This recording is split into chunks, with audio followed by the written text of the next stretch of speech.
Welcome back to अड्डा 24/7 9th and 10th में हूं शिप्रा तिवारी। बहुत बहुत स्वागत है और यहाँ पर आप अपनी बायोलॉजी को बहुत अच्छा बना सकते हैं मेरे साथ और कोई भी एंट्रेंस क्वालिफाई कर सकते हैं अगर उसमें आप सक्सेस पाना चाहते हैं।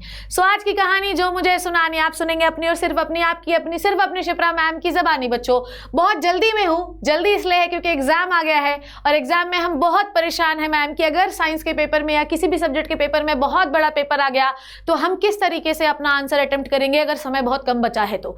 और मेनली सबसे बड़ी प्रॉब्लम पता कब होती है? जब आंसर बड़ा वाला छूट जाए, लॉन्ग आंसर क्वेश्चन छूट जाते हैं तब दिमाग की घंटी बजती है, ओ माँ माता जी बचा लो मुझे प्लीज, कैसे ये आंसर लिखें। तो आज आपके लिए बहुत ही कम समय में एक छोटू से वीडियो लेके आई हूं जिससे आपको ये पता चलेगा कि कम समय पर आप अपने आंसर्स को कैसे इफेक्टिवली लिख सकते हैं। जरूरी नहीं कि भर भर के पोथी पन्ने भरे जाएं, कम समय पर भी आप बहुत इफेक्टिव आंसर लिख सकते हैं और वो मैं आपको अभी बताने वाली हूं एक छोटे से वीडियो में। ज्यादा समय नहीं लूंगी, 10 से 15 मिनट में कहानी खत्म हो जाएगी। ठीक है, चलिए देखते हैं। मेनली प्रॉब्लम आपको लॉन्ग आंसर में है तो how to write your perfect long answer. Let's start बच्चों, आ जाओ देखते हैं क्या है। चलो चलो चलो, आप सबसे पहले आप क्या करोगे, ध्यान से सुनो। जब से पहले क्वेश्चन आया, मान लो सपोज दैट मैं लिखती हूं थोड़ा सा, मान लो कि आपके पास क्वेश्चन आया है, ठीक है, राइट थोड़ा व्हाइट कलर से लिखो नहीं तो फिर अभी चिल्लाने लगोगे। मान लो एक क्वेश्चन आया लॉन्ग आंसर क्वेश्चन में, राइट द कंप्लीट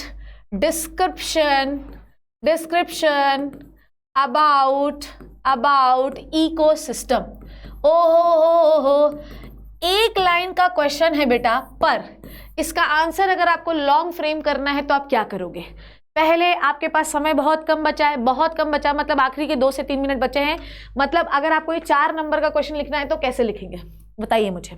सबसे पहले धड़ाधड़ सोचो, इकोसिस्टम शिप्रा मैम ने क्या पढ़ाया था, इकोसिस्टम क्या होता है, इकोसिस्टम वर्ड किसने दिया था, इकोसिस्टम में क्या क्या आता है, इकोसिस्टम कितने टाइप का है, सोच लिया। और सबके क्या क्या फंक्शन होते हैं, क्या क्या कंपोनेंट होते हैं। ठीक है, ये सारी चीजें एक बार फ्रेम कर लो कि आपको लिखना क्या है। तो सबसे पहले you have to frame your answers. सबसे पहले आपको अपने दिमाग में आंसर को फ्रेम कर लेना है। अगर आपके पास 2 मिनट है, सबसे पहले सोचो शिप्रा मैम ने ये खत्म, फ्रेम हो गया आंसर, खत्म, फ्रेम हो गया आंसर, बस।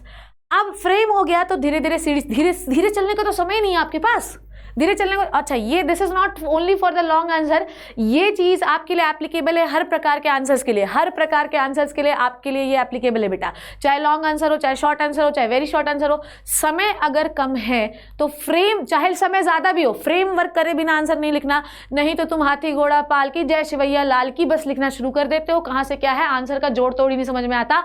Answer should be precise, answer एक फ्रेम वर्क में होना चाहिए।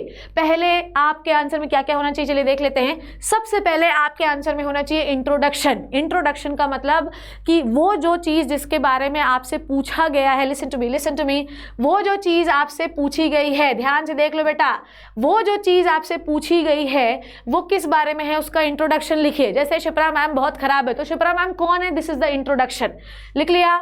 उसके बाद कीवर्ड्स में लिखिए। अगर आपके पास समय नहीं है समय नहीं लिख सकते हैं तो बस एक लाइन में बता दीजिए कि वो क्या है। ब्रीफ कीवर्ड्स, अच्छे कीवर्ड्स अगर आप जानते हैं तो उनके बारे में जानिए। तो इकोसिस्टम में आप लिख सकते हैं, ecosystem term was given by the A G Tansley. ठीक है, ecosystem is the sum of the total abiotic and biotic component. बस बहुत ज्यादा डिस्क्रिप्शन लिखने की जरूरत नहीं क्योंकि समय आपके पास बहुत ही कम है। इंट्रोडक्शन जब हो जाएगा तो आंसर की बॉडी आएगी। इंट्रोडक्शन के बाद आपको इकोसिस्टम का कंपोनेंट लिखना है, आपको उसके टाइप्स लिखने हैं, आपको उसके कंपोनेंट के छोटे छोटे डायग्राम्स बनाने हैं। अब आंसर जो है, सबसे पहले मान लीजिए कि अगर आपको फिजिक्स में या केमिस्ट्री में किसी के मेथड के बारे में आ गया तो वो मेथड क्या होता है इंट्रोडक्शन में आएगा। मेथड का डायग्राम, मेथड को कैसे कार्य करता है ये आएगा आपके मेथड्स में, मतलब वो आपका जो पूरा वर्किंग होगी वो मेथड्स में आएगी। डायग्राम बनाना कहीं भी नहीं भूलेंगे। मान लीजिए सर्किट का डायग्राम फिजिक्स में आया है, सर्किट पूछ भी रहा है, अगर 4 नंबर में है तो ये सेल्फ अंडरस्टूड है बेटा। मान लीजिए किसी सर्किट का डायग्राम, सर्किट के बारे में कोई सवाल आया है तो ये सेल्फ अंडरस्टूड है कि अगर वो 4 मार्क्स में पूछा गया है तो आपको डायग्राम बनाना है, मतलब ये आपसे कोई बोलेगा नहीं बनाने के लिए। दूसरी बात, जब भी कम समय होता है और अगर हमें बहुत बड़ा आंसर लिखना होता है तो डायग्राम एक सबसे बड़ी यूएसबी होती है। डायग्राम बनाइए, उसके चारों तरफ एक्सप्लेन। जब आपके पास बिल्कुल समय नहीं है सीधी बात। मान लीजिए आपके पास सिर्फ और सिर्फ 2 मिनट बचा और आपको 4 नंबर का क्वेश्चन अटेम्प्ट करना है। मान लो फीमेल रिप्रोडक्टिव सिस्टम की पूरी वर्किंग पूछ ली गई, तो बेटा सीधे आप एक बड़े पेज में फीमेल रिप्रोडक्टिव सिस्टम ड्रॉ करना, चारों तरफ उसके एक्सप्लेनेशन लिख देना, बस 2 मिनट का समय इतना ही होता है। कॉपियां मत फाड़ते बैठे रहना, नो मैम छोड़ दो मैम, ऐसा नहीं। अगर मान लीजिए आपके पास बिल्कुल भी समय नहीं है, एक डायग्राम बनाइए, चारों तरफ एक्सप्लेन कर दीजिए। सर्किट के बारे में पूछ रहा है, एक सर्किट बनाइए, वहीं पर एक्सप्लेनेशन कर दीजिए, क्योंकि बिल्कुल भी आपके समय नहीं है। अगर थोड़ा सा समय है तो फिर आप हल्का सा लिखिए, फिर डायग्राम बनाइए। डायग्राम से क्या होती है कि कॉपी सुंदर दिखती है, थोड़ी भरी भरी सी दिखती है, और एग्जामिनर को लगता है कि लड़का अपना लड़की अपनी तेज है पढ़ने में। क्लियर? उसके बाद फॉर्मूलाज को अंडरलाइन करिए बेटा, और फॉर्मूलाज लिखना बिल्कुल भी नहीं भूलेंगे। फॉर्मूला अगर कहीं आ गया है तो फॉर्मूला लिखना है, केमिस्ट्री और फिजिक्स में बिल्कुल नहीं भूलोगे, क्योंकि फॉर्मूला एग्जामिनर के मन में ये इंपैक्ट छोड़ता है कि इस लड़के को सब आता है, क्योंकि इसको एग्जाम के आखिरी समय तक फॉर्मूला याद है, क्योंकि फॉर्मूला जल्दी घबराहट में लोग भूल जाते हैं ना। तो फॉर्मूला अगर आपने लिख दिया तो आप एग्जामिनर के मन में इंपैक्ट छोड़ते हो कि भैया आता है इस लड़के को। क्लियर? सॉल्यूशन आपका पॉइंट वाइज, सॉल्यूशन को पॉइंट वाइज लिखो। अच्छा एक और ट्रिक बताती हूँ, मान लीजिए कि समय बहुत कम है तो डायग्राम के साइड में सॉल्यूशन लिख दीजिए। अगर समय है तो बुलेट पॉइंट में सॉल्यूशन लिखिए, और अगर सॉल्यूशन में थोड़ा सा कंफ्यूजन है तो पैसेज बेस में क्वेश्चन का सॉल्यूशन लिखिए। अगर आपको लगता है कि आप कुछ गड़बड़ लिख रहे हैं तो पैसेज में क्वेश्चन लिखिए, और अगर आपको लगता है कि आप कंफर्म है तब आप पॉइंट्स पर लिखिए। क्लियर? डन। आगे बढ़ते हुए मैं शिप्रा मैम आगे बढ़ते हुए, now write the heading in the capital letter. Suppose that कि आपको रिप्रोडक्शन के बारे में आया है, तो रिप्रोडक्शन पहले बड़ा बड़ा लिखो, रिप्रोडक्शन इस तरीके से बड़ा बड़ा लिखो, और इसको इस तरीके से हाईलाइट करो। मतलब अब आपके पास कलर पेन का तो ऑप्शन नहीं है, तो इस तरीके से आप क्या करेंगे, इसको अंडरलाइन कर देंगे। किसी भी प्रकार की हेडिंग जब हम लिखते हैं तो please use the capital letter words, capital letter words. और लास्ट मिनट पे तो ये यूएसबी है, जगह ज्यादा दिखता है, बड़ा बड़ा दिखता है, कॉपी भरी भरी दिखती है। ठीक है? तो ये आपको कैपिटल लेटर्स में अपने हेडिंग्स को लिखना है, सब हेडिंग को में पहला लेटर कैपिटल, बाकी सारे स्मॉल, ये याद रखिएगा। और अंडरलाइन करिए मत भूलिएगा, underline the important keywords like this. ठीक है? सपोज दैट कि अगर आपसे ये पूछा गया है, tell us the surgical method which gives the permanent contraception, तो आप लिखोगे वहां पर ट्यूबोक्टोमी एंड वैसेक्टोमी। पर ये इतने भयंकर भयंकर नाम है यार मैम, तो यही तो आपको दिखाना है, यही तो आपको दिखाना। वो थोड़ी, उसको थोड़ी पता है कि आप शिप्रा मैम से पढ़ के आए हो, उसको तो ये पता है कि लड़का हमारा सब पढ़ के आया है। तो जब आप ट्यूबोक्टोमी लिख रहे हैं तो सामने वाले को बताइए कि आपको आता है, और आप उसको अंडरलाइन करिए, अंडरलाइन करिए यार, अंडरलाइन करिए। क्लियर है? अंडरलाइन करने से चीजें बिल्कुल सुंदर दिखती हैं, अंडरलाइन करने से लास्ट मिनट पे चीजें और हाईलाइट होती हैं। एग्जामिनर को यह समझ में आ जाता है कि इस लड़के को आता सब है, इसके पास समय कम था, तो वो दया भाव में भी नंबर दे देता है। तो भैया अपने को तो शाम दाम दंड भेद मिला के नंबर लेना है, और अगर आपको शाम दाम दंड भेद मिलाकर नंबर लेना है तो अंडरलाइन करना नहीं भूलना है। क्लियर है?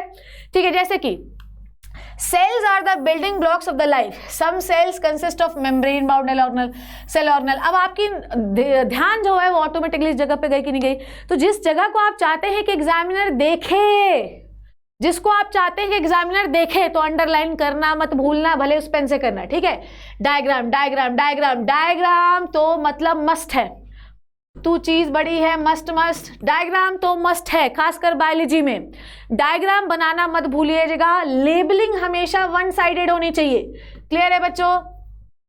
ठीक है मैम, आप तो जगह 2 जगह करती हैं क्योंकि बोर्ड पे जगह नहीं होती। ठीक है?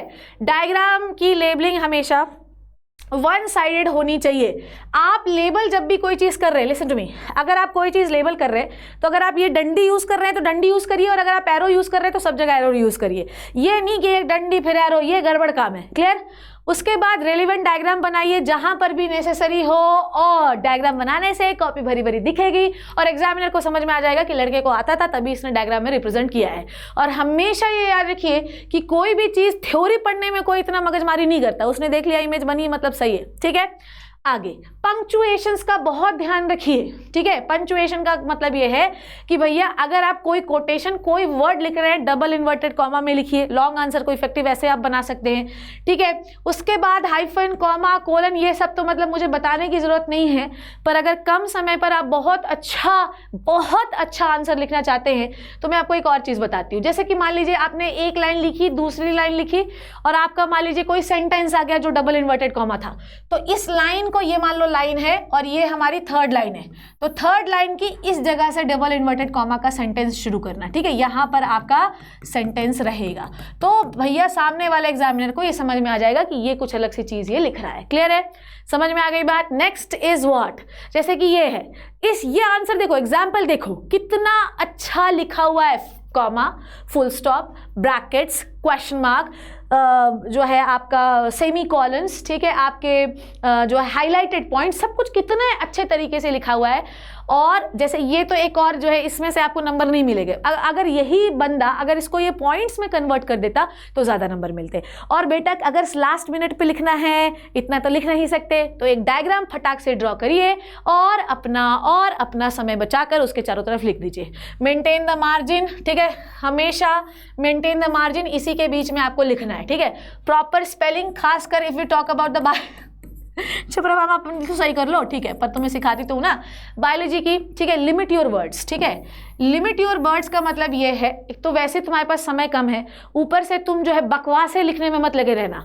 आप हमेशा याद रखो कि जब भी आपके पास समय कम होता है तो आप अपने उन चीज़ों को एम्फेसाइज करो जहाँ जो चीज़ आप दिखाना चाहते हो, ठीक है। जैसे अगर पूछा है टाइप्स ऑफ इकोसिस्टम, तो हम क्या करेंगे, हम कुछ नहीं करेंगे, हम एक फ्लो चार्ट बना देंगे फूड चेन का और फटाक से पार्ट्स लिखना शुरू करेंगे। बिल्कुल भी टाइम नहीं है तो फ्लो चार्ट्स में लिखिए। आई होप कि ये लिखा होगा, मैंने नहीं लिखा है, कोई बात नहीं, मैं यहाँ लिख रही हूँ फ्लो चार्ट। समझ में आई बात। Flow chart is the most effective method. Flow chart में अपना आंसर बताइए, फ्लो चार्ट में आंसर बताइए, क्योंकि लाइंस को ना ऐसा भरना मुश्किल होता है, पर शिप्रा मैम कॉपी भरने के तरीके नहीं, शिप्रा मैम कॉपी भरने के तरीके नहीं दिखा रही है, शिप्रा मैम इफेक्टिव, अच्छा वैसे भी फ्लो चार्ट ज़्यादा इफेक्टिव होता है। और आप फ्लो चार्ट ऐसा बनाना शुरू करिए, इस तरीके से हर पॉइंट पे सीधी सीधी नजर जाती है और पूरा पेज भरा हुआ दिखता है और सुंदर दिखता है और एग्जामिनर अच्छे से पढ़ पाता है, ठीक है। डू नॉट रश की तो बात ही नहीं मैम, लास्ट मिनट अब हम क्या ही करेंगे, तो रश करिए पर आखिरी मिनट पे करिए। तो आखिरी मिनट पे क्या क्या कर सकते हैं आप, फ्लो चार्ट पे लिखेंगे, वो भी टाइम नहीं है, डायग्राम के चारों तरफ लिखेंगे, अंडरलाइन करेंगे वर्ड्स को और अपने मेन हेडिंग को कैपिटल लेटर्स में लिखेंगे। ये है, क्लियर है। और एक बार जब कर लेते हैं उसके बाद कम से कम, अगर मान लीजिए 2 ही मिनट का समय है तो कोशिश करिए कि कम से कम 30 से 40 सेकंड कॉपी पलटिए, कहीं उल्टी तो नहीं जुड़ गई है, क्योंकि कई बार ऐसा होता है कि उल्टी कॉपियाँ जुड़ जाती है, ठीक है। सो इस तरीके से आप अपना आंसर लास्ट मिनट में अच्छा लिख सकते हैं, इफेक्टिव बना सकते हैं और शिप्रा मैम के साथ अच्छी तरीके से बोल सकते हो मैम हमने अच्छा परफॉर्म किया। तो हमें याद रखना है कि क्योंकि कॉपी शिप्रा मैम को चेक नहीं करनी है, क्योंकि शिप्रा मैम को चेक करनी तो सारे नंबर दे देती मैं, कॉपी एग्जामिनर को चेक करनी है, एग्जामिनर को लुभाना बहुत जरूरी है, लुभाने के ये सब तरीके हैं। लास्ट मिनट में इस तरीके से आप अपना आंसर लिख सकते हैं। See you in the next amazing session मेरे प्यारे लल्ला, तब तक thank you so much and bye bye.